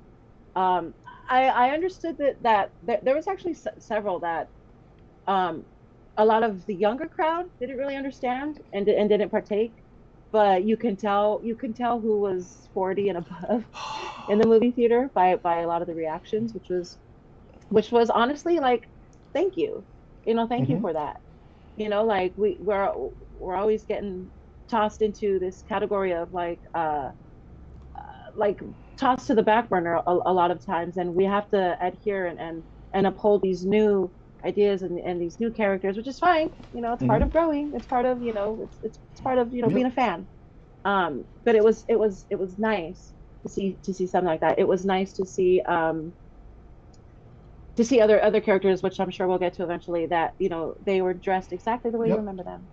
Um, they acted exactly the way you remember them. Their one-liners exactly the way you remember them, and it was just like, and I think that was a thank you guys, and also like thank you, like that was amazing. That was great to see. Sabretooth was Sabretooth was cool. cool. Like to me, that was like, oh shit, like it was cool. It was cool because like these are people I know. Oh, I do know this guy. That's what got me excited, is to be able to see characters that, oh my god, like I don't give a shit that I don't know the connection between this and that, because apparently there isn't one. There is no connection between Captain America and Sabretooth or Toad or whatnot, except for the fact that they're on the same universe, multiverse, whatever you want to call it. Um, but there's no direct connection comic book Hmm. wise. So it was just pretty cool to see all these things and all these people come together from all over the place. Like I said, like I mentioned before, it was as if we're playing a video game and we're just picking the most random characters and watching them fight. Like it was just it was awesome. Yeah, And he and was he was fun. Like you said, it looked like they were having fun. He was a blast. until he Until he wasn't. wasn't. And then until he Until was blasted. he was a blast until he got blasted. You know what I mean? Right. It's funny you say that because it reminds me, and you mentioned something I want to harken on to. Like, there's definitely a lot of cameos for the 40 and over crowd who didn't know, who you could hear the pop, you hear the bigger pops and you hear the smaller pops, and that was definitely a smaller pop, but it was a pop nonetheless because it was like, what's the Right. Fantastic Four? You know, like to certain people, to a certain generation, and it's cool that it almost feels like your favorite musician is coming back out with a new album. You're like, wait, they're coming back. They're coming back out. They're dropping again, and it kind of recaptures that nostalgia of that sound. Like you said, they sound the way they used to. They're acting. It's like they slipped right back into the role. You know what I mean? And even some characters who we never saw before felt like they were home. And Chris Evans has a very distinctive acting style than he did from Captain America to Johnny Storm. And he acted like Johnny Storm. Even and we'll go into the very end. Did you stay for the end credit? Of Okay, so you course. saw that craziness. So it was very, very Uh-huh. Johnny Storm. So it really was like, oh, I missed. It makes you want to go back and watch all these movies. And I mentioned earlier, this film just overall feels like a love letter to that generation, to that time frame between X Men One and let's say Dark Phoenix X Men, and everything in between. The Blades, the spoilers. Let's talk about it. The Blades. So Yay! I'm waiting yeah, for that. Oh my so God. That was a that was a pop. huge pop. Even I was even I was like, there's no way. I was like, why? So Why is he here? the X Blade and Electra, honestly, Electra too. Like that was I'm gonna tell pretty you mine, huge. but I want okay. So the Outsiders were this ragtag group that were fighting Cassandra Nova. It turns out the ragtag group was just childhood. You know, it was just childhood nostalgia. It started with uh, Electra, played by Jennifer Gardner, and say what you want about that film, it still rang. People popped to see her on the screen with the size and doing everything and Uh-huh. acting like Elektra. Even mentioning Daredevil, that apparently he got killed by Cassandra Nova. And one cool little thing about her costume is that she's wearing the Daredevil's belt as part of her costume now, which is an interesting little Easter egg I didn't catch till later. Um, we get who else? We get Blade. We get Wesley Snipes, and like as this older Blade, because you could see the grays in his hair, Mhm. and he's so funny. It's just Wesley Snipes in it up, and it's so funny. And it's like actors that you wish you saw more. You know what I mean? Like Eddie Murphy, like the old school actors, like David Spade. It's like you don't see these guys on act that often anymore. You know what I mean? So it felt good to see Wesley Snipes just on a screen somewhere. You know, as Blade, one of the most titular characters. Most I saw Blade with my father when it first came out. Type nostalgia. You know what I mean? And then we get the most goofiest inside joke. You know, Nicolas Cage as Superman type cameo, but he ended up stealing the movie for me. Yeah. Is Shannon Tatum's Gambit, and it's Yeah. so goofy and it's so good. It's I literally and just a quick backstory. Shannon Tatum's been trying to be Gambit for like 5, 10 years. He's been fighting for it. He's applied for it, never got the job, and he aged out. He was like, I guess I'm just never going to be Gambit. And he even said like, I can't watch Marvel movies because it just reminds me of how I failed. I can't be Gambit. And they said, you know what? Um, we're going to make you Gambit, right? And they gave him the comic accurate suit. You know what I mean? Can you hear me okay? Okay, Yeah, I perfect. I can just hear you. want to make sure I wasn't roboting out. But they give him the comic accurate suit, and this dude just had the most round and round the Rero Cajun accent of all. And it reminded me of Waterboy, how Hmm. thick his accent was, and it just to the point where Deadpool was like, "Who's your dialogue coach? They really need to help you out because I don't." And he's like, "Oh, you better." They call me the Gambit. You better say hi to me before you drink my liquor. It's like this super thick. I can't even replicate it because it's so Boonhauer. He's Boonhauer levels of Cajun, and it just makes and it's one of those things where it's like it makes you just want more of that character. He was my standout appearance because once the nostalgia melted away, Yeah, I was like, man, I want more of this Gambit. He was yeah, comic book accurate. Honestly, looked like he came from the '97 show as well. yeah. But He's wearing the same literally, exact no, thing. there Yeah. was no MCUification of the uniform. It was just the Gambit hair, everything. The only thing he didn't have was the black eyes. He Hmm. didn't have the black and red evil eyes, but Hmm. that would have been weird. I guess that would have been a weird thing to keep going. But he stole the movie for me. He was Channing Tatum's such a delight in everything he does. Remember the end of the world where he had a cameo in that as like the Gimp with it was with Franco. It's a movie about like movie stars at the end of the world, and they all ascend to. Oh, this is This is the the end. end. Yeah, that's what I was. Yes. Okay. I was like, And yeah, funny yeah. enough, the Okay. end of that There we go. movie is Backstreet Boys because they're in heaven and they're dancing to everybody. Yeah, Funny little segue, yeah. but That's so but funny. yeah, like the cameos in this movie were unnecessary but necessary because they're all misfit toys, and that was kind of the story. Like, yeah, we all don't fit anywhere. You know what I mean? Like our movies have died, and that's pretty much where they are, and we're here in this kind of nebulous void. But we can all have purpose. We all are out. Our entire universe is gone, but we can still have purpose. We can still have motion. We can still help you save your world, which is on the brink of annihilation. And lastly, we get X-23 from the Logan film, but in an young adult form. And they brought back the act. I'm so glad they used the Yes, same they brought her girl. back, Yeah. and and she's been on a bit of a high. She was actually in the Acolyte, the new Star Wars series on Disney Plus. So she's been having a bit of a professional resurgence um, in just pop culture or whatever. And they brought her back, and it was a good. And she's older, which kind of messes with the timeline. So I'm like, where did they pluck her from? Kind of situation.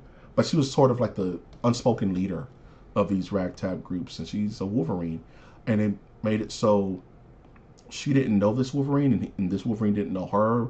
But that was where you alluded to the deep conversation at the fire, where he kind of broke down like, "This is why I'm not a good Wolverine," and she gives him the Hmm. pep talk like, "No Wolverines are good, but you're there." You know what I mean? That's what's Right. important. You're there, and you make a difference. And I didn't expect this movie to hit me in the feels the way it did. Um, and these cameos, which can be used in such a throwaway version, I felt so part of the story and felt like they really mattered that most films don't do that. Like if you look at The Flash, you know, those cameos, they literally dug up the bones of Christopher Reeve and put him on screen. Non-speaking role, just nostalgia, Here's a pop collectible of Superman for you to stare at.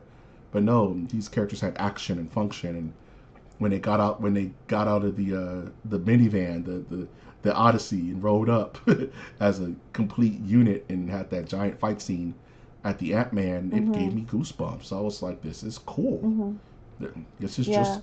this is That's just awesome. cool. So at the end of the day, what are your final thoughts on just the cameo system? Like, do you think more movies should bank on this kind of easy grab, or do you feel like it's more of a season than it's more it's more of the sizzle and not the steak? Should it be used in moderation, or should it be used with some kind of uh, devil may care, Ready Player One, just throw all the stuff at you? Because I know how I feel about it, but how do you feel about the cameo kind of carrot that films can tug on? Said a lot of Sorry, words there. I was trying Um, to wrap it around my own brain. Like, how do you? um, well, in this film particularly, I think the cameos were done respectfully. Like you said, that could be such a comedically throwaway thing to do, and that's okay. That's okay too when Hollywood tends to use cameos as a as a gotcha or as a surprise or as let's poke fun at this specific person in this specific moment type thing. But I don't think that's what these cameos were Hmm. at all. Like you said, they had full function. They almost had full their own mini storylines, as it were. You know what I mean? While they're not really placating to the entire story, their involvement is vital. Which is pretty cool. I think Gambit for sure is probably number one. Blade would Yep. be number two. X-23 is probably my third favorite cameo. I want to see so much more of her. Like I said, Logan was again, aside from the early X-Men films, Logan was another one that I resonated with me big time. I loved it, and I loved her in the movie. So that was fun. That was fun to come back and say, oh shit, that's cool. Like, oh, they're Hmm. back. Oh, that's cool. Um, so I would love to see more of her. She's such a Yeah. badass I'm character. okay with it. I'm super okay Um, with them just making her Wolverine for the MCU. right? Like, right? I wouldn't be Again, mad this is at coming it. from some heavily invested in the Marvel universe, Um, though. But I think that would be pretty. I think that'd be pretty sick. yeah. Yeah, I think that'd be Yeah. pretty awesome. So And as far as like the cameos, like in general, like in movies, I don't I don't care for them one way or another. If they're done well, then they're done well. And again, they don't have to be as respectfully done as they were in this film, but they were done well yeah. in this film with honor. Even So I even loved the it. throwaway cameos, like the villain cameos, the non-speaking roles. Juggernaut was there, right? The Blob was Yeah, there. Juggernaut was there.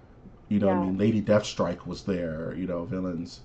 And I'll close out with the final cameos of the film, which was the Deadpool Corps with Lady Pool and Kid Pool and Zombie Marvel Zombies Deep Cut Head Pool and Head Deadpool. Pool and Liverpool was there and Samurai Pool and Tex Cowboy Pool and you know just fun, right? They didn't necessarily need to. Yeah, samurai. Yeah, the Yeah, samurai that Samurai pool. Pool in the back. Yeah, Lady Pool came out with her what are they called? Uzis with her twin Uzis like in the comic. So yeah, it's just a lot of fun and use smart and use smart is that's I think what really sets certain cameos apart from from other films.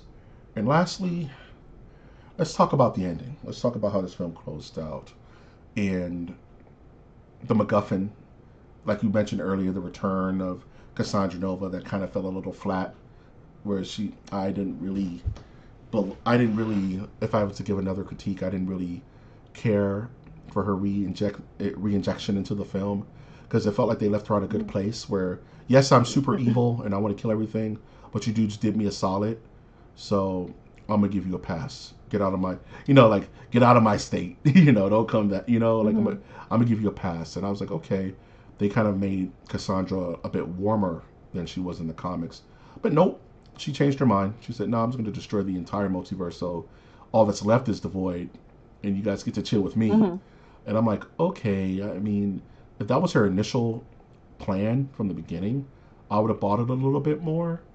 But the change of mind, where they even said she's perfectly happy in the void, and she's so cosmically powerful, she could just leave anytime she wants.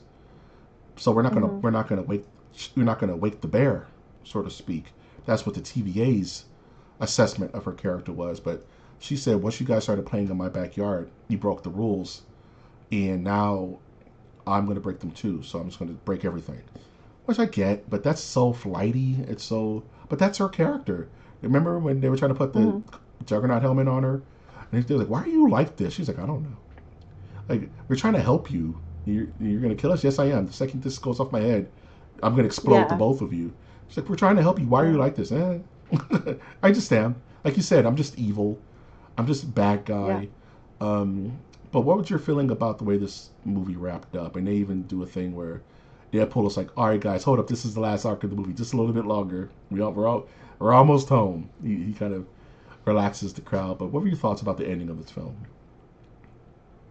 I enjoyed most of the home stretch, with Deadpool fighting the Deadpools. That Hmm. was fun. That was such a fun So watch. Wolverine, he puts the Um, mask on, dude. that was so I the most I yeah, he puts the mask on. Very Done. iconic. Set to like a prayer. That was absolutely perfect. Just iconic all the way around. As far as like when they were doing the whole getting rid of the MacGuffin thing, um, that was the let's go to the bathroom part Hmm. where they're just focusing on Cassandra and oh, it's gonna happen. You already know it's not gonna happen. You already know like when they were doing the percentages and it was going up and then it was going back down and you already know like it's gonna be destroyed.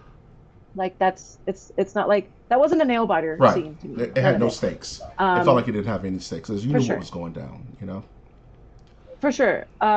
The self-sacrifice of Deadpool when they went down to the basement or whatever to do that anti-atom and Yeah. positive, the negative and positive of They the won of with the the power joint. of friendship, pretty I much. forgot, kinda. They won with it. They stayed alive through the power of friendship. Basically, is what they did.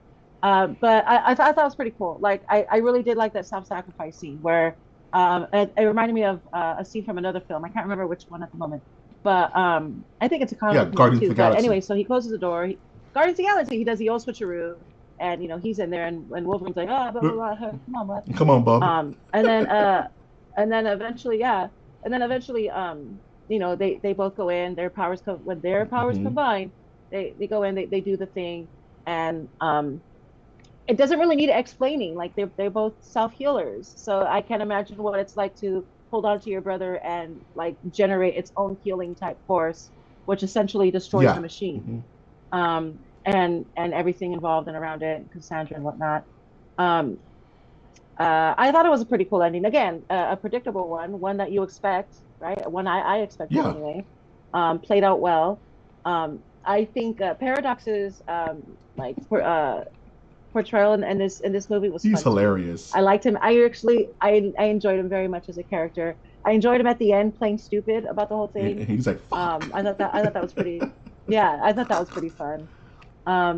Yeah, I love the way it ended. I do.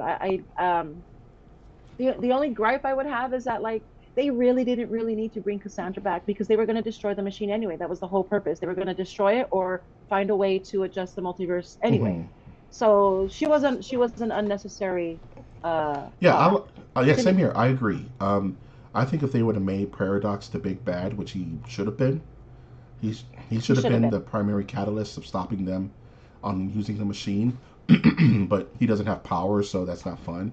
Nah, he's a TVA agent. He could have figured out ways to stall them or cause issues where it became some kind of climax crux. And to call back to Cassandra, who, like I mentioned earlier, felt like she had kind of like her story concluded. No, I'm evil, but get out of my town, and you guys did me a solid, so I do you a solid. I was like, okay, but bringing her back kind of undermined the storyline of Paradox, who was like, oh, you're not working with the TVA, you're doing your own thing. He was like, yeah, because I feel like XYZ. I feel like I don't. We should be able to prune timelines like we used to, and I'm going to prune this timeline. Um, but the end of the movie is something that I think about when it comes to trilogies and how do you end a trilogy and how do you bring closure to a character. And the best trilogies kind of do that, where it's like if you never heard the name Deadpool or Wolverine again, which is impossible, but if you never heard these characters ever again, this is the perfect closing to their trilogy. Right? If Ryan and Hugh Jackman just decided this is it, I think this would be the perfect ending to the story. Like they found their happiness, they found their family.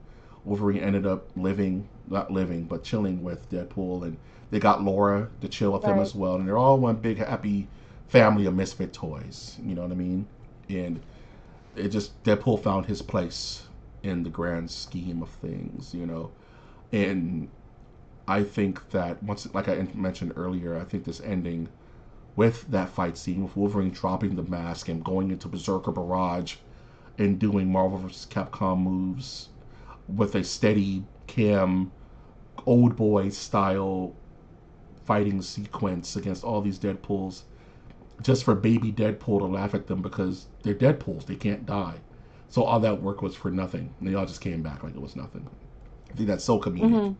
And for the film to end like with that MacGuffin, it's kind of like you said, it wasn't really that. The stakes weren't high enough. The stakes were high because it was the destruction of the multiverse, but there was no excitement to it. To me, it kind of was like, okay, I know how this is going to go. They're not going to kill off Wolverine. They're Right. not going to kill off Deadpool because they can't die. So, but they said, oh, Right. you'll be atomized. Nah, you'll be fine. This is, you know what I mean? Right. It's Okay. okay. Okay, It's hard buddy. not to be. It's so hard not to be cynical with this stuff. Mm. But okay. I love that. But they save the day, and nobody really dies. Nobody really, no one's ever really gone. Uh, it's like no stakes, but all the stakes, and it was really just there for Deadpool to grow as a person, and there for Wolverine to forgive himself. And he gives this beautiful speech where it's like, I've always hated wearing the suit. Scott and Jean and Storm, they wanted me to wear the suit and be part of this little group, and I never found any enjoyment out of it. But what I've been through now, I'm proud to be an X-Man. I'm proud to wear the suit. I am the Wolverine, and he drops it. It's almost like a '90s "I'm Batman" moment. His eyes are Mm. all white, like in the comics, and they change, they shift like Wade's does. It's like, yes, we can have white eyes on a super suit. This is the way forever now. I never want to see pupils ever again. Give Batman white eyes, right? You know what I'm saying? Any character who has white eyes should have white eyes. Moving forward, it can be done. It's done. It It can be clearly can done. be I don't done. want any excuses Yeah. moving forward. Black Panther had white eyes, to be completely fair, but the man never kept his mask on. So that's that. But that was the hypest thing on the planet because it was just the accumulation of being blueballed for 20 years of seeing a comic accurate Wolverine. I hate to be so graphic, but that's what it was. I had to draw the shit, you know what I mean? But just to Yeah. get my brain, wrap my brain around it, and it's just, it's just the perfect ending to the story. It's the perfect encapsulation of this series, and the true ending to me is the behind the scenes shots of the birth of the Fox era, set to Green Day's, you know, what's the name of that song? Um, the time Time of of your your life. life. And honestly, Yeah. it was like, man, this brings me back because they It it was was done done so so pretty. It was nicely. just like Yeah. the perfect, like, okay, guys, we did something. You know what I mean? It was important, and it fed us. It fed comic book fans, and this is what we had, and we were happy with it. It's only this revisionist history nonsense where people are now saying these movies were bad or these movies weren't. No, this is what we had. So we were grateful of Hmm. the Daredevil movie. We were grateful to have Blade and Blade 2 and Blade Trinity and the Fantastic Four, Rise of the Silver Surfer, all that stuff. It doesn't hold up well in retrospect, but this is what all we had. And the game didn't change until Spider-Man, until Sam Raimi's Spider-Man. That's when the game really shifted and it started getting real comic book accurate. But those times were precious to us, for, like you said, the 40 and over crowd who were in theaters to see these movies, who collected the toys and Yeah. played the video games and dreamed of these moments, and to see it all come to a head respectfully and honorably is, I Right. think, the best thing this film could have done. And it just goes back to what I said about what made me want to start podcasting again, is because this movie had so much heart and love for the not just even for the source material, but love for the people involved in making these films. The generations of kids who grew up on these films and had so much love and admiration and and just resigned to the idea that these need to be honored. So kudos to this film. Kudos to everyone involved. Yep. And lastly, I wanted to include this last slide as final thoughts and your favorite moments. So just give me your Tootie. What are your final thoughts on this movie? and just call out. I know we mentioned them as we podcast, but just call out just a couple of favorite moments of the film for yourself. Favorite moments for sure. Like I mentioned, like watching Wolverine move on all fours was Yeah, pretty cool. Uh, that was an amazing scene. The scene where they're in the shitty Honda Odyssey, they're driving up, they're about to raise hell. Every single one of them comes out of the car, and then all of a sudden he Wolverine comes out comes the out of the trunk. hatchback. It's like, Yeah, let's yeah, go. yeah, it's Yeah, so let's cool. go. I loved that scene. I love the scene where Gambit's actually throwing his cards and he's talking shit as he's doing it. That was fucking phenomenal. Um, there's a handful of them, all of them action scenes. I'm not an action guy, but all of them were action scenes that I actually absolutely enjoyed. The very beginning where he's fighting the TVA fellas or whatever, the cops. Every I'm not a fan of people stabbing people in the butt. Disclaimer, I guess. But I thought that was pretty fun to see all of the gore, all of the blood. You know it's tongue in cheek. You know it's not. They didn't even make it look very realistic. I think on Hmm. purpose. It was very technicolor. So it made it fun. Very well choreographed. Loved the movie. I can't wait to rate it. That's perfect. So, oh, you stole a couple of mine. You stole a couple of mine. So I'll go with the ones you've thiefed Good. from me. You've taken like that one. Like, Call me call me Patch, bro. Patch, bruh. Patches. Call me Patches O'Houlihan. Uh, man, the car scene, the whole argument, it, Hugh Jackman acting his ass off to where he actually stymied Deadpool, where he had nothing to say except for "I'm gonna fight you now," and he's like, "Oh, are you?" Yeah. And then it's actually probably my favorite fight scene of the film, with all the fanfare and the mask. That was such a For weirdly sure. intimate fight, and they were truly upset with each other. So that was one of the more Yeah. bloodier fights of the film. Right. Um, Yeah.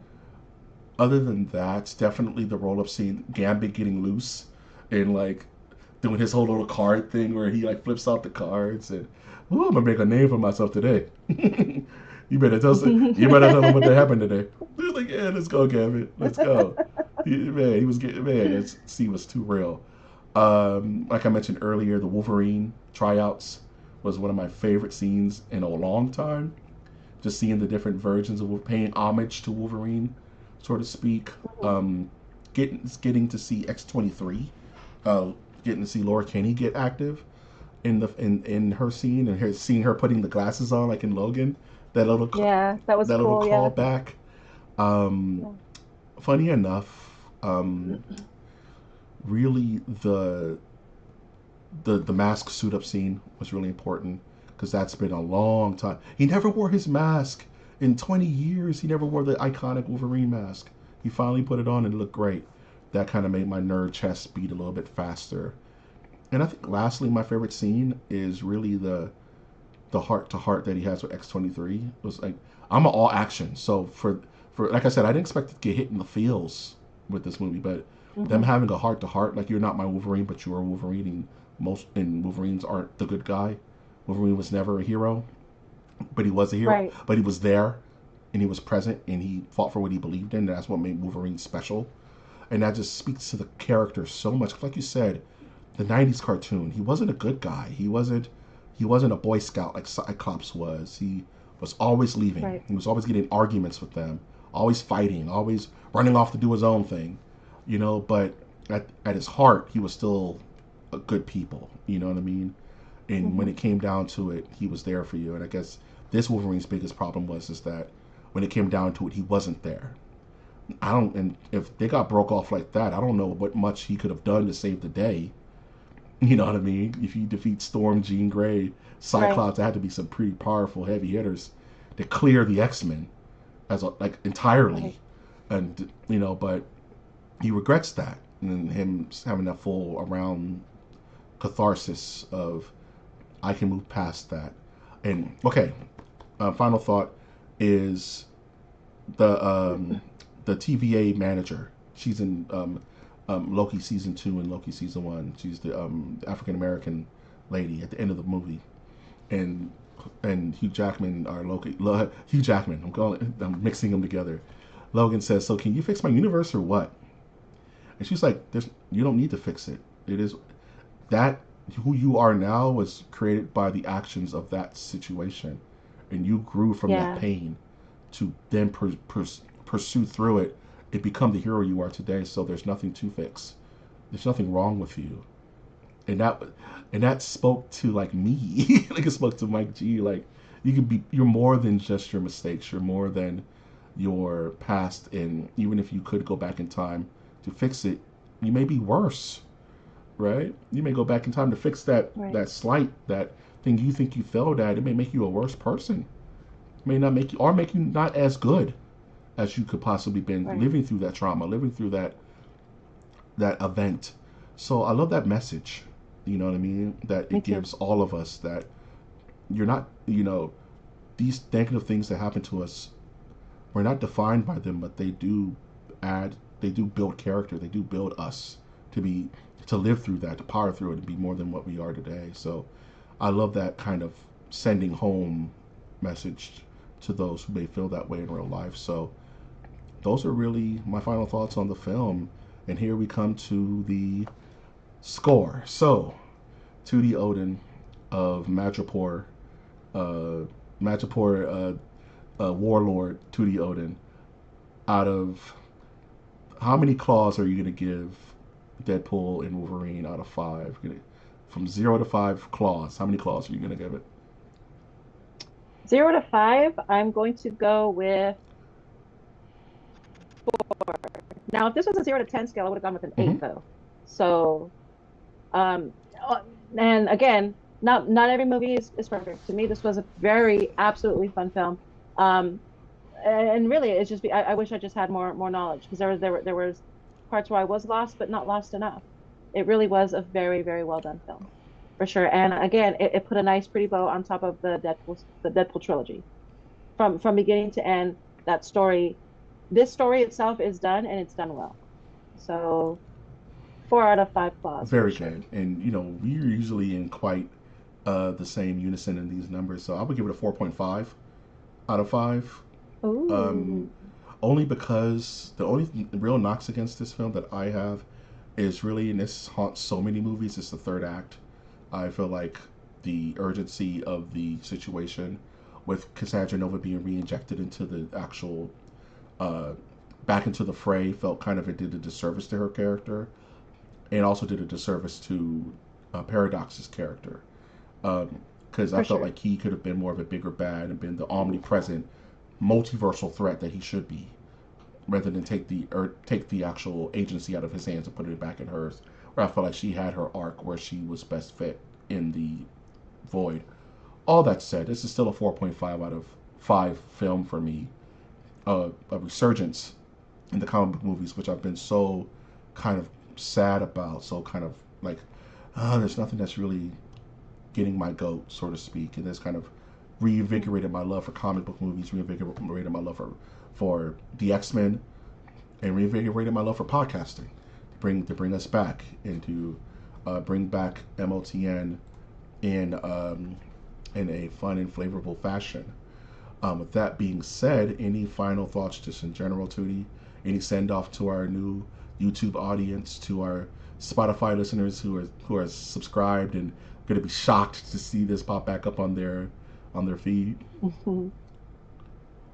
Well, I just want to say, first of all, thank you for letting me be a part of this with you. It's definitely an honor. I have a blast every single time we do MOTN episodes. I know our episodes get high traction, and with good reason because we talk about some good stuff every single time. It's guaranteed. Secondly, welcome new people. Michael is it, you guys. Just please subscribe if you haven't yet. You're not going to regret loving this podcast because everybody who does love it has been waiting for it and has been missing it. To our old friends, hi Hey guys, guys, it's good to see you again. welcome back. And that's it. I'm just so thankful that Masters of the Nerdiverse is back. I Tootie, really am. you hit the nail right on the head. Thank you for being a part of this from the beginning. I A year before I started this podcast, I was telling Tootie about it, and she was excited to see what we can do. And we've done so much and still have so much more to do with this channel, with this network, with whatever this becomes. And I want to thank Tootie for her time, and thank you for your just being a part and being such a. And you say you're like 60% nerd, but you're literally a master of the nerd. You have a quadrant in the Nerdiverse, whether you like it or not. You are a master of the Nerdiverse, you know. And I would like to thank all the other masters who are old time listeners who are excited to hear us back. Any new masters who are ready to join, please like, comment, and subscribe. Let me know how we sound. Let me know about the production. Let me know about your comments. Tell me what you think about the movie. Did you hate it? Did you love it? Argue. Let's have a conversation. Let's have a discourse, and let's really talk about it because this is how we grow communities. And this is the shot in the arm to the MOTN community to bring it all back. So I want to thank everyone for their time today. Thank you for visiting our podcast, and more episodes to come. So I would like to end this episode as we used to so many years ago. Look towards the skies. Look towards the skis. Yeah.